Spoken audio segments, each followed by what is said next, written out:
Jadi ulama itu mulai dulu itu sudah berpikir. Banyak orang menjadikan tahajud, sholat malam itu media untuk hajatnya.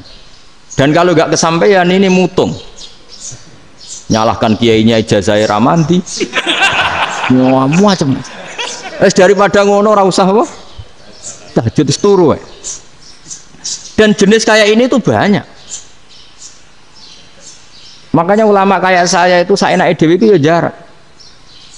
Saya sering didolani mukhibin terus bilang, Gus saya doakan gini-gini saya mau nyalon bupati atau saya gini. Saya bilang gak waduh orang dongo, nak ramandi darani ulama dongane ramandi.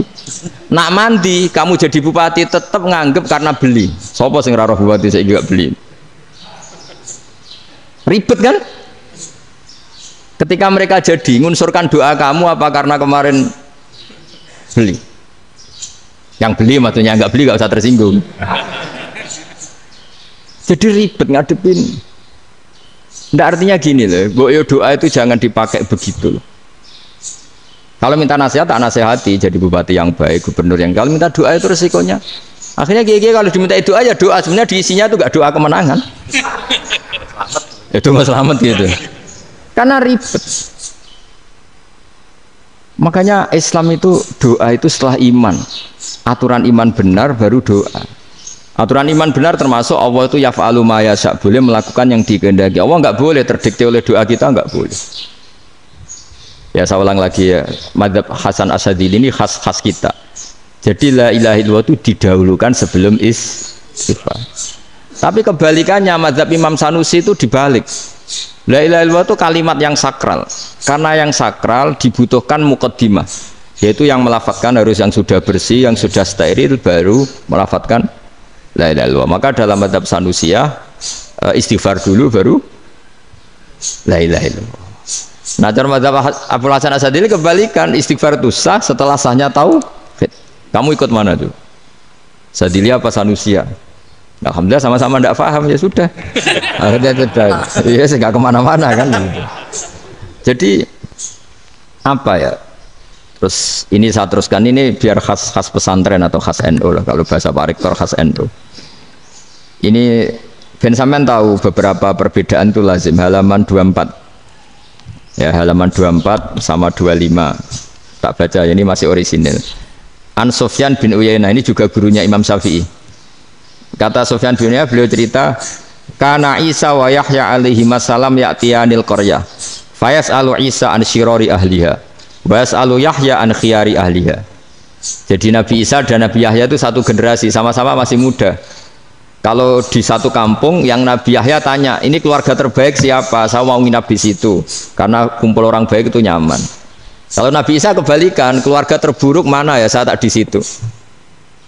Nah, terus akhirnya faqala lahu Yahya lima tanzilu ala syirarin nas. Kenapa kalau kamu bermalam kok malah kumpul orang-orang yang nakal? Innama ana tabibun udawil mardo. Saya ini nabi para dokter. Di mana-mana dokter yang ngumpuli yang sakit, ngobati yang sakit. Makanya di NU itu ya banyak Kiai Jazab mengumpuli yang nakal-nakal. Nak tepak yang ngentas yang nakal, nak ora tepak ya katut. Ini adu nyali lah sudah gitu. Tapi itu ada ilmunya, yaitu niru Nabi siapa? Isa. Kalau kamu dokter penelitian itu cari daerah yang banyak pandemi apa yang bersih? Yang banyak pandemi, karena yang namanya penelitian ya di situ kan. Kalau kamu dakwah ngentas kemiskinan, ke daerah miskin apa daerah kaya? Nah sama, kalau ngentas kefasikan ke daerah fasik apa daerah orang soleh? Fasik. Ya, tapi itu Nabi Isa. Nah, kalau kamu tidak Nabi kan potensinya kan ngacut itu. Tapi setidaknya bahwa kita sering disalahkan karena punya beberapa tokoh yang ngancani fasik-fasik, itu sebenarnya ada dalilnya, yaitu Nabi siapa? Isa. Nah terus masalah tegas dan lunak. Ketika ada mahasiswa misalnya pacaran, boncengan lanang dan perempuan, itu pilihan kita apa? Kalau tegas, terus gak mau mendengar kita. Misalnya gini contoh gampang, tak beri contoh Pak D, jangan orang tua, nanti secara fikih itu beda. Nah ini kan kita orang pesantren, biasa ngaji fikih detail. Kamu Pak D seorang perempuan, mahasiswi misalnya, sering pacaran. Setiap ke situ sama pacarnya kamu diam saja. Padahal kamu dosen keislaman. Mesti pamanaan kamu nyimpulkan ternyata pacaran itu tidak apa-apa. Buktinya Pak D itu tidak negur, menengahi. Ini berarti as-sukut alal mungkar. Tapi kebalikannya, Pak D ini terkenal keras. Nak rono mesti ra diaku ponaan. Akhirnya yo ora rono. Mesti ngerti nak mesti diamuk. Nah, dua orang ini sama-sama gagal kan? Yang lunak menjadikan ponakannya pacaran terus karena enggak negur sehingga dikira membolehkan. Sing keras juga enggak sempat bina wong rono era wani. Akhirnya dua orang ini sama-sama enggak ketemu, sama-sama enggak berkesempatan membina kan? Gagal membina kan? Karena yang keras ponakannya enggak pernah situ, berarti enggak bisa bina kan? Yang lunak membiarkan berarti juga ada bina. Nah, Islam itu antara dua itu. Ya agak terlalu lunak, enggak terlalu keras. Karena kalau terlalu keras, misalnya ada kiai terlalu keras, lu masyarakat mau tanya itu gimana? Lari kan? Loh, saya ini punya pengalaman pribadi. Saya ini kan kecelok orang alim. Itu kalau pernah ya saya itu berusaha ya pokoknya ya umumnya orang alim lah. Tenang, terus anteng, enggak gejlok-gejlokan. Itu enggak ada yang tanya. Saya mimpi ketemu beberapa ulama itu disalahkan. Terus umat saya kalau mau tanya itu ke siapa? Wong alim wis wibawa, meneng tambah banget wibawane. Bala Quran sering gojlok rektor macam-macam. Terus wong wanita kok saya biasa ke pasar pandangan dicegot orang. Gus, putri saya itu sering keluar darah tapi melebihi batas haid gini-gini. Kalau badhe sowan jenengan, gak usah sowan ning kene mbek ngadeg-ngadegan. Terus tanya, yang haid berapa hari, Gus? Ya supaya rudat ilal adat sebelum dia punya penyakit istihadah itu berapa? 6 hari ya sudah, kembali 6 hari lainnya mustahadah, tetap sholat, tetap normal. Tapi kalau saya wibawa mau pasar gue tasbih seduwilu iku mesti wong salaman njaluk donga yakin. Tapi baru kayak rada uraan ketemu wong-wong, dol pening ndi? Maaf pening ndi? Gus beneran Gus ketemu jenengan kula wingi badhe tuwa kok. Ini tanya. Jadi uraanku itu amdan. Lho nek sampean asli. Asli uraan. Karena ndak uraan lah tetap ndak wibawa kan. Jadi baru kayak uraan itu ya banyak. Saya itu kalau ngantor di Jogja itu banyak orang yang tanya. Ya biasa tuh tanya macam-macam. Karena saya uraan. Ke pasar ya orang, bahkan di bis sering ketemu orang, wah beneran Gus kalau badhe sowan jenengan badhe tanya ini. Ya sudah di sini aja. Jadi semua itu diilmoni. Nah, Nabi itu punya sisi yang dua-duanya jalan. Memang beliau luar biasa, dipilih Allah yang luar biasa. Nabi ketika wibawa itu banyak sahabat yang bahkan mengenali wajahnya aja tidak bisa. Ka'anna ala ru'usihim at-thair. Bayangannya seakan-akan di kepalanya itu ada burung yang takut saking antengnya. Tapi Nabi sekali mengeluarkan job, sekali santai, itu sahabat tanya itu sampai yang nggak pantas ditanyakan. Nabi saya tadi kumpul istri saya, tapi tidak enzal itu wajib mandi ndak. Aro'aita law anna ahadana ya'ti imro'atahu walam yunzil. Itu ya ditanyakan. Nabi mun kumpul itu betul sakit enzal sepundi. Guys betul lagi. Terus ya ada yang tanya macam-macam. Ini saking ada sahabat dipanggil Nabi tambah lari, dipanggil lagi tambah lari. Pas jenengan nyeluk, pas kalau kumpul bojo kula. Lah kula kuwatir jenengan orang suci, saya belum mandi, makanya saya lari. Nabi ngendikan innamal mukmin thahir, ya nak masalah ketemu kiai ra apa-apa ijek junub. Sementing kok nak salat ya dhisik. Tapi Nabi sekali pakai mazahirul jalal, tapi pakai wibawanya, itu orang nggak berani ngomong. Tapi sekali Nabi rileks, itu orang bisa tanya apa saja, termasuk halal yang nggak pantas. Lalu ada sahabat itu tanya lucu, tanya Maimunah. Maimunah itu ya cantik tapi sudah agak tua lah. Maimunah, ya umal mukminin, hukumnya ngambung bojo pas Ramadan ubi. Wah gak roh aku, gak tahu diambung kan Nabi pas Ramadan. Tanya Saudah, malah orang-orang diambung kalau Saudah itu kan wis tua itu. Lucunya istrinya jawab, tanya Aisyah yang mungkin Nabi, iya yang mungkin tanya Aisyah. Itu yang usulnya istrinya Nabi Maimunah. Selalu Aisyah, tanya Mbak Aisyah. Ya Amirul ya umal mukminin gini-gini. Wah, Aisyah yang cantik masih perawan kan. Qabbalani Rasulullah bahwa oh Nabi biasa ngambung-ngambung pas Ramadan dan beliau tetap puasa. Akhirnya fakih ngarang kan wa takbil fi Ramadan wa tublah la tubtilu shauma ngambung ora. Iku ya udah biasa dhisik. Ya nasib bojone ayo. Nah ini artinya seasik itu. Jadi garwane Nabi sing ngrasa wis rodok tuwa. Wah, aku ora tahu ya. Kok Aisyah serilek itu dulu itu maksudnya orang-orang Islam pertentangan itu maksudnya dia balik Semua ini bedanya orang pesantren sama orang kampus. Kalau orang kampus mau cerita agama itu rahmatan lil alamin, tapi nyontokno rileke ora iso. Agama itu rilek, tapi nyontokno rileke ora iso. Mergo ya rapati ngaji. Contohnya ora iso, dadi mau gawe kaidah Islam itu rahmatan. Jadi Nabi itu lah, Allah juga gitu. Allah itu kalau sudah memperlihatkan madzahirul jalal, itu mbok malaikat Jibril rawani. Ketika Allah dengan madzahirul jalal. Tapi kalau Allah dengan madzahirul jamal, madzahirul apa? Jamal. Iku ya gojok-gojok kan ambek makhluke gojok.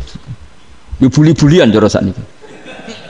Ya sampean delok ning hadis syafaat itu, akhiru man dakhalal jannah atau akhiru man kharaja minan nar, itu di beberapa judul. Ada seorang rojul yang ahli neraka ya, dintas mbek pangeran, terus ditudono swarga. Gusti, swarga sengiler tok ora wong wayu roh, wis wong ngiler tok. Ngerjaluk Gusti mosok roh tok ora oleh mlebu. Jarimu asal mlebu metu kon neraka ora jaluk-jaluk meneh. Sumpah loh ya, gak jaluk apa-apa neh. Mboten Gusti. Sekali saya keluar dari neraka ndak akan minta apa-apa lagi. Wallahi, wallahi. La as'alu ghairaha. Mesti ghaira khoslah, ghaira tilkal khoslah. Ya niku pokoke selain keluar dari neraka saya ndak akan minta lagi. Didono swarga wong do kelon seruwibet kan. Sing bojone elek kan dendam dadi ning swarga iku. Swarga wis macam-macam. Gusti mosok roh tok ora oleh mlebu, jarine ra janji ra njaluk meneh. Akhire ya wis didelokno neraka. Jadi pangeran jawabe gampang, didelokno neraka. Roh neraka begitu menyakitkan, begitu ngeri. Sudah Gusti saya ndak minta surga, sementing enggak masuk neraka. Rabbana srif anna adzab jahannam. Setelah lama itu diadepno swarga njuk mlebu swarga, terus diadepno neraka. Akhire ya sudah. Saiki mlebu swarga gak apa-apa. Iku jawabe lho, atas taziu jenengan ngenyek kula. Mengkarwan ahli swarga kok mlebu swarga. Terus akhirnya mlebu swarga kan, mlebu swarga tamanna, sangen-angen sing mbok jaluk apa? Orang angen-angen yang indah-indah, laka wa asratu amsal ya siku tak turuti wa asratu amsalih lan lipatan ke-10. Jawab wong lanang ya lucu, atas taziu bi wa anta rabbul alamin. Jenengan pangeran kok ngenyekan. Maksudnya wis karwan aku ora pantes. Terus dari pangeran la astazi'u bika walakinni ala ma asya'u qadir. Aku gak ngenyek kowe, pancen aku pangeran. Nuruti kowe iku iso. Jadi Allah sendiri ketika dengan madzahirul jamal itu malaikat ya ono sing wani bantah. Masyhur itu kan malaikat sing bantah pangeran ataj alufiya mayufsidu fiya wasfikut. Karena Allah dengan madzahirul jamal. Sing paling masyhur Nabi Musa. Nabi Musa itu ketika Nabi Mi'raj. Nabi Mi'raj itu beliau kira-kira di langit keempat lah yang masyhur atau kelima. Ngelangkahi. Nabi Musa menangis, ya Rabbi ini apa-apaan? Orang sing ja'a ba'di kemudian melangkahi makom saya ini apa-apaan? Jadi Nabi Muhammad kan apapun hebatnya kan junior. Kok melangkahi makom saya ini apa-apaan? Enggak fair. Sampai Nabi Muhammad itu tanya gini sama Jibril. Reaksi Allah gimana ketika melihat Musa seperti itu? Jawab malaikat Jibril lucu. Ya roh hiddatahu, Allah sapal gayane Musa biar. Jadi lucu. Ya dibiarin aja sama Allah. Tapi yang jenenge Nabi Musa itu kekasihnya Allah, tetap berkah bagi kita. Betul. Ketika setelah Mi'raj diwajibkan sholat 50, gentenan Nabi Musa kelihatan nabinya. Sebenarnya Nabi Musa itu sebetulnya loh, gak nguntungkan kita sebetulnya. Tapi yang nguntungkan, sebenarnya tidak niat nguntungkan kita, tapi nguntungkan. Nabi Ibrahim kan di langit ke-6, keren lah. Konti jong ketemu Allah ngeten-ngeten kan sholat seket. Karena Nabi Ibrahim terkenal Nabi baik, tidak bantah. Bareng Nabi Musa. Kenapa diceluk pangeran? Kulo akan sholat ping 50. Inna ummataka la tutiku dalik. Wah, gak kuat umat. Serai-rai gak umatmu ora ngarah kuat 50 rokaat. Tapi sebenarnya Nabi Musa itu niatnya bukan membela kita. Fa inna ummati la umatku sing gagah-gagah ra iso meneh umat. Berarti sebetulnya ya itu masih pakai gengsinya gitu. Wes ngono-ngono lah sementing kita untung. Ya, sebetulnya dia itu gak terima. Wong umat saya aja yang lebih kuat. Gak kuat apalagi umatmu. Nah terus sebutin irji ila rabbika fas'alhu takhfif. Itu berarti Allah dengan madzahirul jamal. Sudahlah, datang ke Allah minta keringanan. Allah itu baik. Minta, ambek Allah ya diringana mau 5 tok. Jadi cek 45. Balik ke Nabi Musa, piro 45, cek ra kuat umat. Wong umatku ora kuat. Dadi sebenarnya dia bilang umatku ora kuat. Lho cara Nabi Muhammad model wong Malang. Yo beda umatku mbek umatmu. Ribet kan? Itu. Lho Nabi Muhammad kan enggak seperti itu kan? Enggak punya akhlak Malang kan? Akhlak. Maksudnya akhlaknya mujur itu loh, akhlak yang baik gitu. Ya, akhlak yang mujur bukan yang Malang gitu. Jadi Nabi ya manut. Tinggal 40 kan, dikurangi lagi 35 sampai 9 kali kan? Masyhur itu. Ya kan kalau dikurangi 55 kan berarti turun naik kan 9 kali. Itu setelah 5 itu Nabi Musa aja usul, masih ragu. Itu cara Nabi munggah nentek. Ini entek ya. Terus iya doa tuntas betul. Bebas. Terus munggah ado-ado lha opo? Ngapain itu? Akhirnya Nabi Muhammad sudah sampun ya kalimah Allah. Saya ini malu sama Allah Musa. Sudah 9 kali dan diturutin terus. Jadi Allah kalau dengan madzahirul jamal itu Nabi Musa biasa nego sama Allah. Tapi ketika Allah dengan madzahirul jalal itu Nabi Musa enggak berani. Yaitu di hadis syafa'ah. Hadis syafa'ah ketika manusia datang ke Nabi Adam, ya tuna Adam. Ya Adam anta abul basar ngene isfa'li ana inda rabbik. Kamu saya minta mensafaati kita. Nabi Musa, Nabi Adam inna rabbi qad ghadibal yawma ghadaban lam yaghdab qablahu mislah wa la yaghdab ba'dahu mislah. Ini Allah sedang murka besar dan tidak akan murka seperti ini lagi. Sudah saya tidak berani nafsi. Nabi Ibrahim enggak, termasuk Nabi Musa ketika di itu ya enggak berani. Karena Allah dengan madzahirul jalal. Itu Nabi Musa enggak berani. Sudah saya sendiri itu pernah salah. Yaitu saya membunuh seseorang yang enggak disuruh oleh Allah membunuh itu. Yang pas jotosi orang Kipti. Akhirnya datang ke Nabi Muhammad. Pas ke Nabi Muhammad Allah dengan madzahirul jamal. Dengan madzahirul jamal sampai Kanjeng Nabi ngendikan analah saya akan memintakan syafaat kalian. Terus fa ahmadu rabbi bima hamida allamaniha rabbi. Saya muji Allah dengan pujian-pujian yang orang lain tidak tahu, hanya saya yang diajari, kata Rasulullah. Nah di sini menurut banyak ulama termasuk kitab yang saya baca, kenapa Muhammad sebagian namanya Ahmadu? Itu dari af'al tafdil fa Muhammadun Ahmadu min ghairihi. Muhammad Rasulullah itu kalau muji Allah di atas cara mujinya Nabi yang lain. Jadi Ahmadu bukan dari fi'il mudhari' lil mutakallim tapi dari af'al apa? Tafdil. Fa Muhammadun Ahmadu min ghairihi. Bahwa Kanjeng Nabi Muhammad sallallahu alaihi wasallam itu cara mujinya Allah di atas pujian para nabi. Makanya di sini Sayyid Ali Zainal Abidin kalau muji hamdal hamidin wa fauqa hamdil hamidin. Jadi pujian saya ini di atas rata-rata cara mereka apa? Memuji. Yaitu sirinya apa? Nabi itu tahu bahwa akhirat itu tidak bisa batasi Allah. Kamu tidak bisa nyemprit Allah. Allah, ini akhirat loh. Amal sudah tidak manfaat. Ingat itu. Tidak bisa seperti itu. Allah itu nggak bisa tunduk sama konstitusi yang bernama akhirat. Artinya Allah meskipun di akhirat tetap duwe hak yaf'alu ma yasa atau yaf'alu ma yurid. Nggak bisa kamu terus wah ini akhirat amal ra iso dikirim wong mati, amal ra iso dikirim. Yang pangeran kok mbok atur.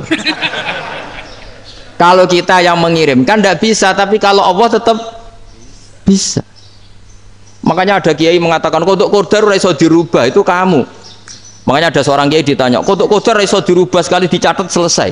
Jadi kiai tadi, tapi nak Allah iso. Dalile apa yang huwa ma yasha wa yusbit. Nak Allah ya iso, sing ra iso kan kita.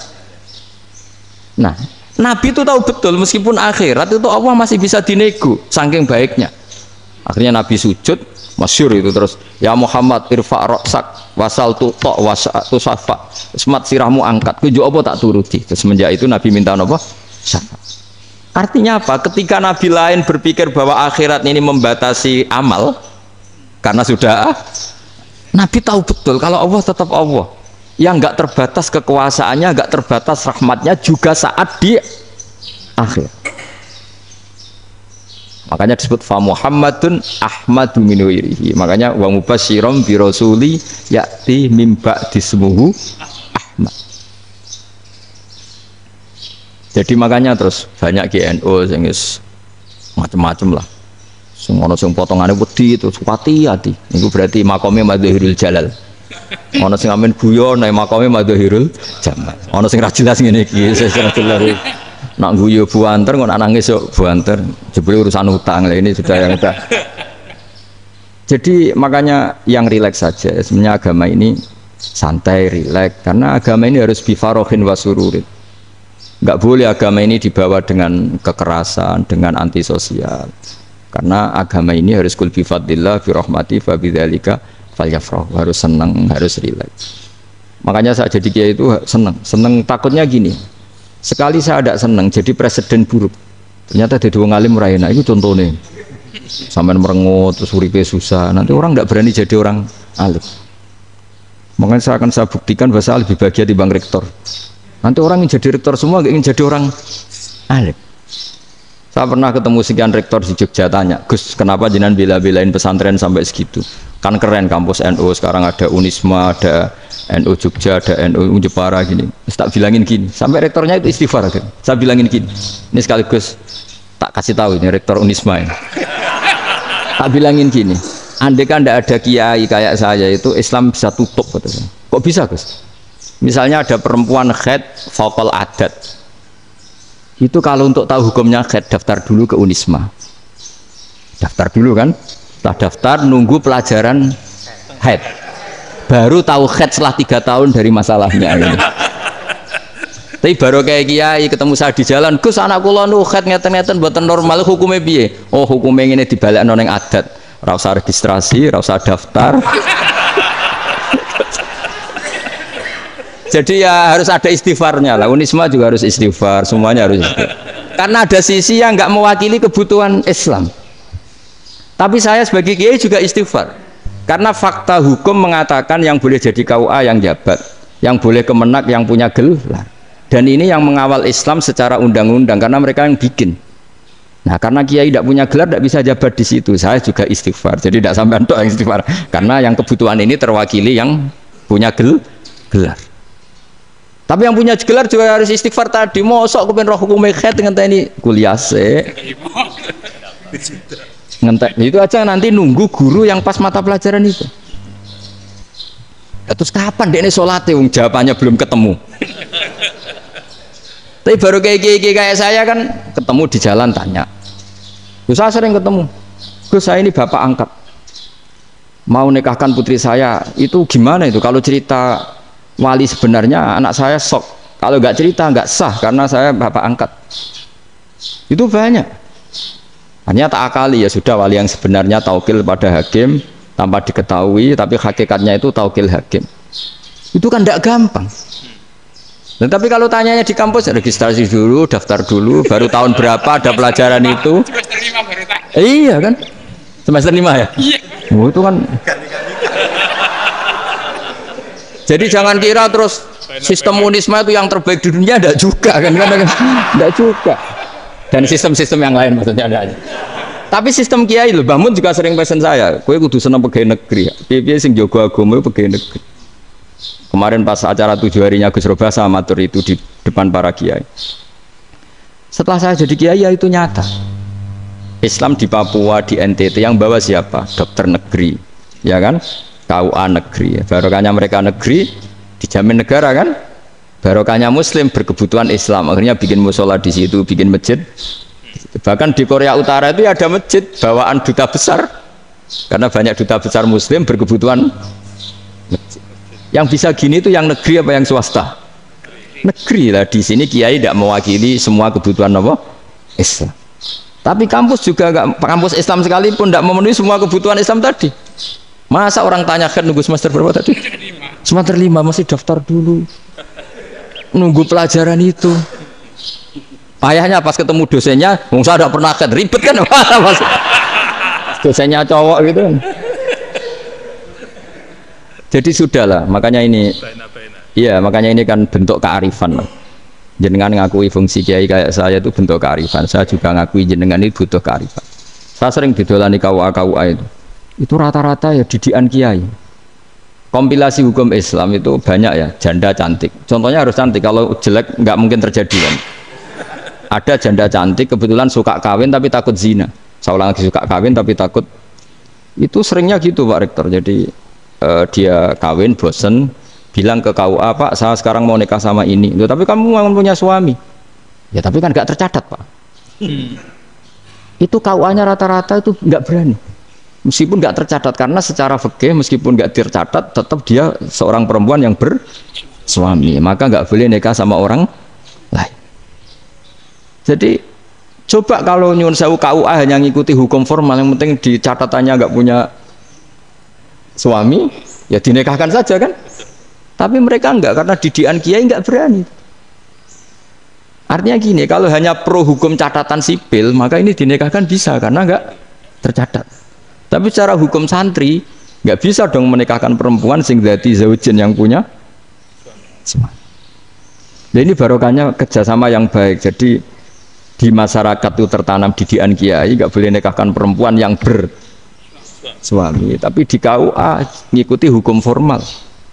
Dan di Indonesia itu KUA itu rata-rata konsultasinya ya sama kiai. Sehingga ya nggak berani akhirnya, meskipun aku wedi mlebu rokok mbak, gak iso. Dan itu banyak. Seorang lagi ya, makanya ini kan pesantren itu nggak boleh mati. Orang kiai-kiai kayak saya nggak jelas-jelas itu harus lebih jelas lagi. Karena ini yang on time, yang online, yang siapa saja bisa tanya. Saya itu SMS saya itu nggak punya HP WA. HP jadul itu SMS-nya tiap hari tak berapa. Orang yang tanya dari Kalimantan, dari Aceh.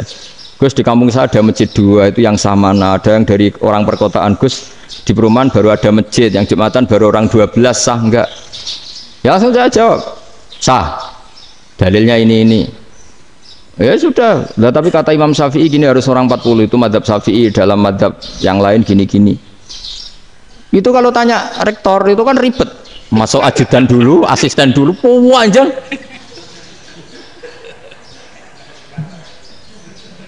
Wah itu kan ribet kan?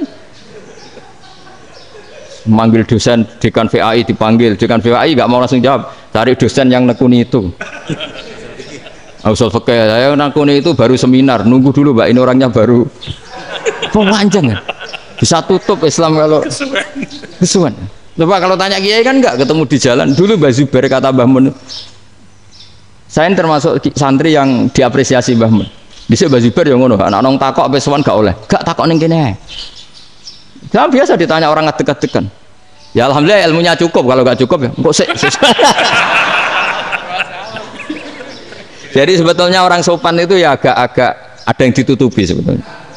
Mboten prayogi teng dalan nginjang mawon matur. Sebetulnya ya sebenarnya memang ilmunya agak cukup gitu. Tapi itu sebenarnya secara fikih itu haram, menunda itu haram. Ya haram tuh, coba bayangkan ya, kalau tanyanya sekarang, Gus saya ini sudah keluar darah 1 bulan penuh, padahal normalnya hanya 6 hari. Saya nanti sholat enggak?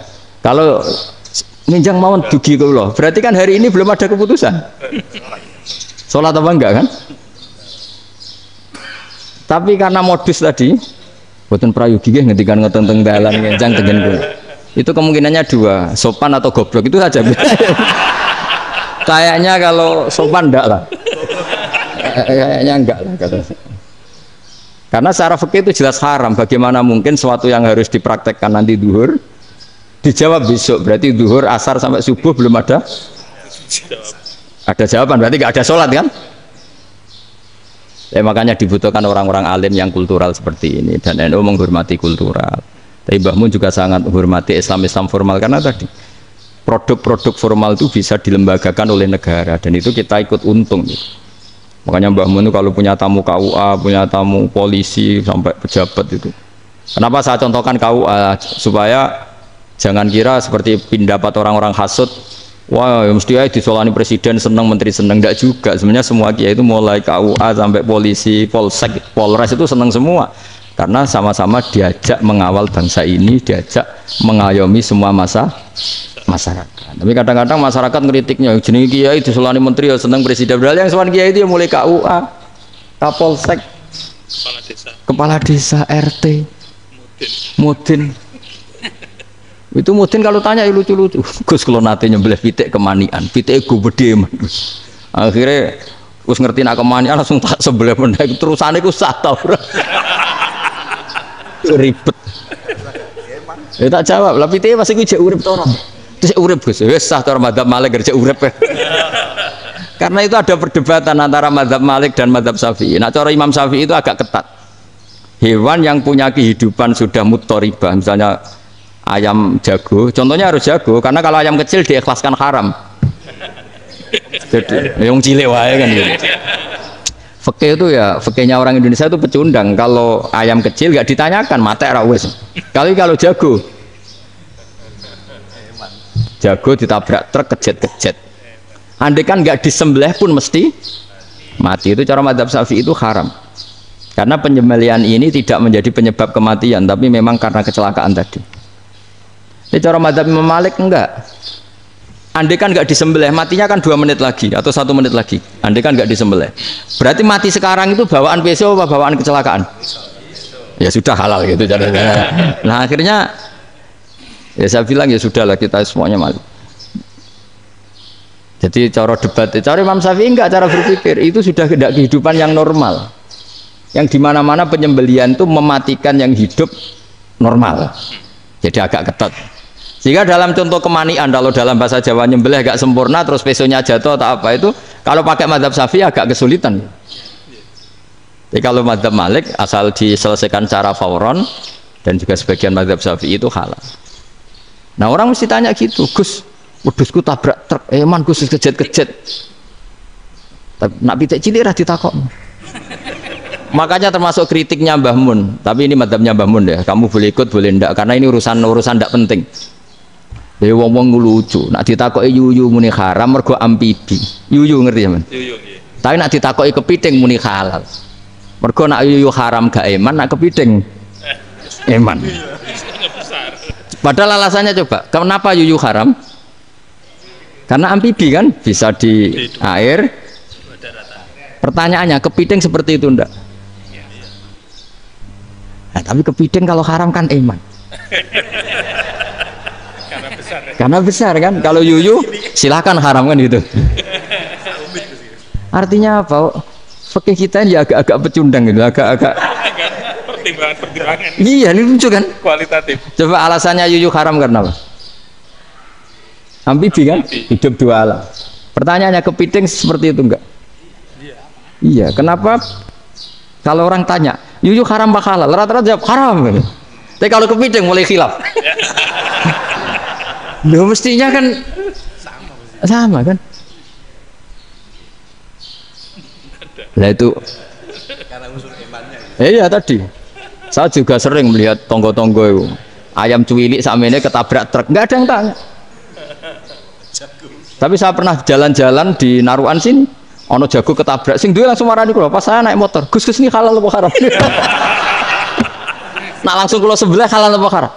Gus kanggo kowe halal ya halal. Karena saya tahu tak jawab haram masih kecewa itu. Aduh, ya ini beratnya. Ya akhirnya ya saya setelah itu materi Imam Syafi'i ngapunten umat kula nu rahasia mangke madhabe jenengan tuh ndak siap. Iya kan akhirnya pakai madhabnya Imam Malik tadi. Ya tak Fatihah Imam Syafi'i ini mboten niat nglawan jenengan. Tapi ngobati tiang eman. Perkomitenya besar itu. Jadi ini kan ceritanya itu makanya yang rileks saja lah, bahwa Islam ini yang rileks, yang menyenangkan, karena ya agama ini harus menyenangkan. Raditu billahi robba, raditu itu senang banget, ridho itu puas, nggak boleh beragama pertuntungan terus emosinan, ya marem atau raditu itu marem, jadi yang nyaman. Ya saya kira demikian. Assalamualaikum warahmatullahi wabarakatuh.